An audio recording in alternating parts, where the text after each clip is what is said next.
Good day, it's Friday the 28th of October and you're watching the Egyptian Daily News. Welcome to our summary of the news headlines this week. Hassan Abdallah, the new governor of the Central Bank of Egypt, has announced the creation of a new currency indicator, in part to dissuade people from believing that the Egyptian pound should be tied to the dollar. The central bank is redesigning its currency trading system and is trying to implement currency hedging, having already concluded several futures contracts.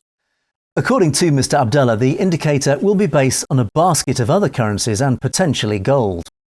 Mr. Abdallah stated that the central bank's main goal will be to reduce inflation, which is now running at 14%. Tariq Al-Khouly of the Presidential Pardon Committee and the Coordination Committee of Party's Young Leaders and Politicians has announced the release of 25 people who have been held in pre-trial custody for political or free speech-related charges in advance of the national dialogue.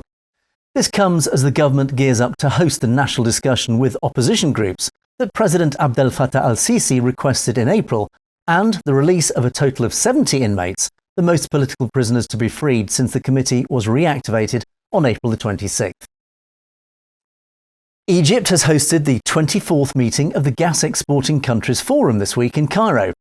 The Egyptian Minister of Petroleum and Mineral Resources, Tariq El Molla, chaired the meeting, which comprised 11 member states, including Equatorial Guinea, Libya, Iran, Bolivia, Russia, Egypt, Algeria, Nigeria, Qatar, Trinidad and Tobago and Venezuela. The meeting aimed to enforce cooperation between member states and ensure that gas production and exportation are done in an environmentally friendly manner. And in commercial news, a global maintenance agreement has been signed between regional aircraft manufacturer ATR and Egyptian airline Air Cairo. Air Cairo will profit from the repair, overhaul and pooling services of line-replaceable units for its fleet of 6 ATR 72-600s, presently being supplied under this 5-year pay-by-the-hour contract. Hussein Sharif, CEO of Air Cairo, stated, "After 15 years, we are reintroducing the ATR platform in Egypt, and we want to make sure we can provide our customers with the most up-to-date, dependable and comfortable travel experience possible." More than 35 organisations representing the most significant parts of the Saudi tourist sector have attended a promotional meeting organised by the Saudi Tourism Authority in Egypt. The symposium highlighted Saudi Arabia's tourist industry's huge potential, its amenities and investment prospects. In return, the Saudi Tourism Authority has now invited important Egyptian travel and tourism businesses to attend talks with Saudi Arabia's top tourism officials to promote Egypt's tourism potential to Saudi Arabia. And finally, in an effort to reduce pollution and offer ecologically friendly transportation, Egypt has introduced its first public sharing bike system.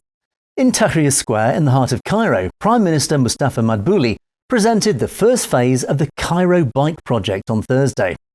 In the initial stage, 250 bikes are offered at 25 locations in the heart of Cairo and surrounding regions. The second phase, which will take place in the upcoming months, will increase the number of bikes to 500 at 45 stops in significant locations around central Cairo and the Zamalek neighbourhood along the Nile. And those were the news headlines for the week. Thanks for joining us here at Egyptian Daily News. We look forward to seeing you again next week.